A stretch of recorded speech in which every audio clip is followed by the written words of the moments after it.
Welcome to Speakeasy Spirits. Today's video is a little different because it's all about me. I want to tell you how I wound up making cocktail videos on YouTube, and along the way, we're going to make some of the seminal cocktails that brought me to this point.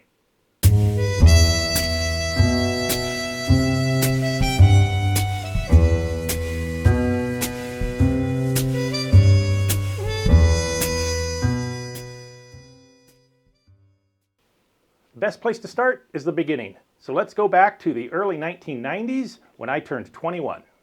This is definitely not the age where I came to love craft cocktails, because at this point in life, my go-to drink was Coors Light. I was 21, it's what my dad drank, it's what my friends drank, so it's what I drank.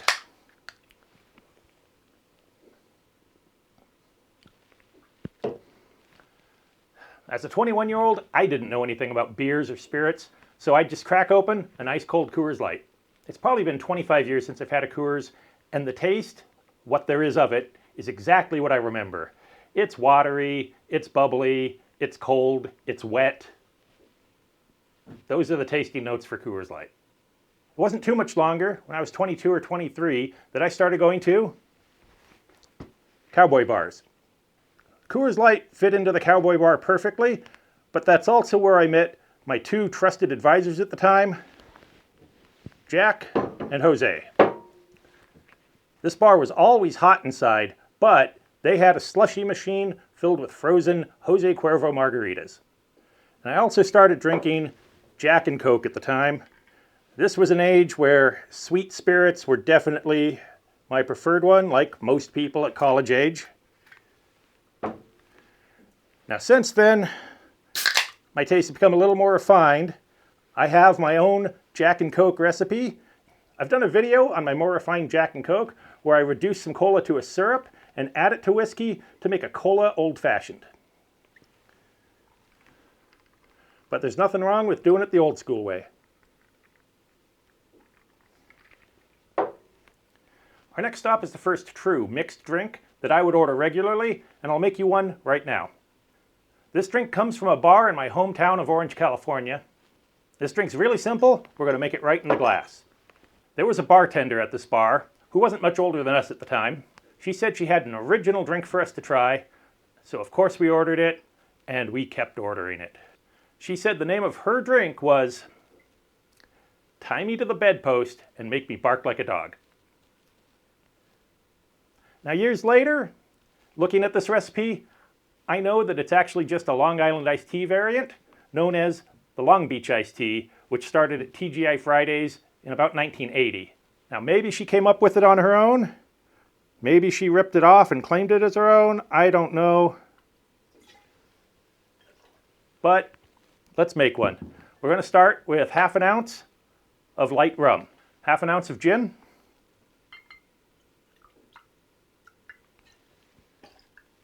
half an ounce of Blanco tequila, half an ounce of vodka.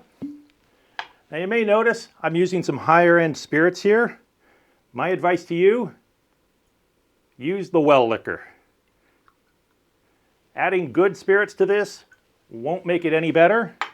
It'll taste exactly the same and you'll just be wasting your money. To that we're going to add half an ounce of triple sec and half an ounce of sour mix. Now if you don't have sour mix, which I don't, you can add a little bit of simple syrup, a little lime juice, and a little lemon juice.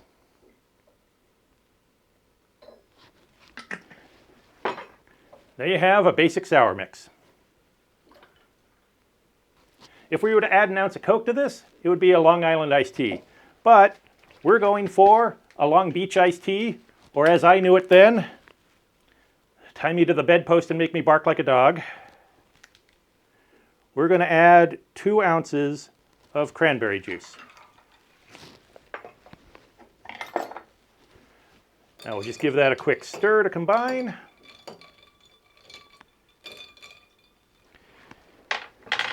And there you have, I'm not going to say it again, a Long Beach iced tea.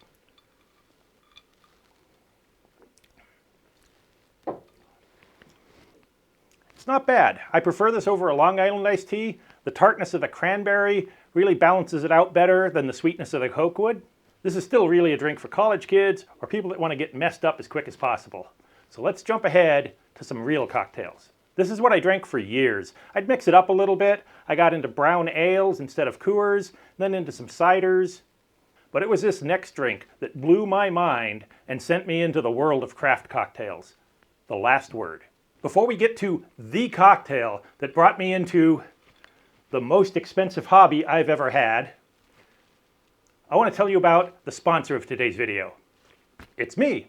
I built this bar myself. I paid for the camera, the lighting, all of these spirits, and I don't have a tip jar for you to tip your virtual bartender.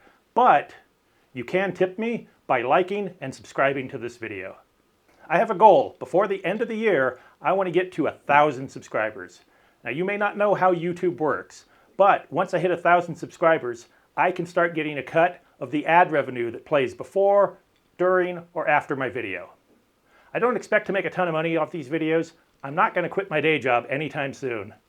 But every little bit helps. Any money I make from this YouTube channel will be reinvested back into it to help me make better videos for you. Also, I'm getting tired of leaving these water stains on my bar. So, Speakeasy Spirit coasters. If you're looking for coasters, napkins, barware, glasses, I'm working on my own merch store right now. It's going to be high quality, commercial grade bar products that I would buy for myself. High quality glasses and cocktail shakers that I will be laser engraving myself, as well as embroidered t-shirts and hoodies. The Speakeasy Spirits storefront will open as soon as we hit 500 subscribers. Now let's get back to making cocktails. The last word is a very old cocktail, dating back to, I believe, the late 1800s, that was all but forgotten until the early 2000s. I probably had it for the first time a few years after it was rediscovered, around 2008. Unlike the Long Beach iced tea, this is a cocktail where ingredients matter. So we're going to use some fresh lime juice. One of the things I love about the last word is it's an equal parts cocktail. So we're going to start with 3/4 of an ounce of lime juice, 3/4 of an ounce of gin. I'm breaking out the good stuff here. This is the Schwarzwald edition Monkey 47 I was given as a gift. It was brought to me all the way from the Black Forest in Germany. But this is a cocktail where I use only the best ingredients. It means that much to me. Next we need 3/4 of an ounce of Luxardo. Now this is a cherry liqueur, but it's really not made from the fruits of the cherries. It's made from the whole cherry tree. It's distilled from the stems, the leaves, the pits, and some of the cherry flesh. That gives it an herbal note, a bit of bitterness, as well as a lot of sweetness. And this is going to be our primary sweetener in this drink. And our fourth and most important ingredient, green chartreuse. This stuff is magical. There are a lot of imitators out there trying to make up for the fact that this has become very hard to get. But if I'm making one for myself, this is what I'm using. If you can't find green chartreuse or just aren't willing to pay the scalpers prices for it, this one has become very popular. This is Fascia Bruto. It's an herbal liqueur and it comes close to chartreuse, but not quite. Another one I like is Boomsa Cloister Bitter. Again, this is a green herbal liqueur. It's going to have sweetness and some complexity to it, but nothing really comes to the complexity of the original green chartreuse. Now we're going to shake this over ice, about 10 seconds.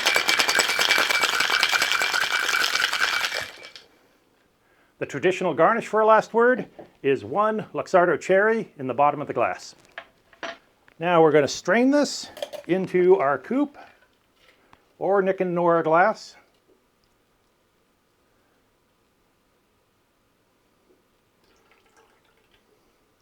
And make sure to get every drop of it. It's that good. There you have the cocktail that brought me here to this point, that inspired me to start learning craft cocktails, the last word.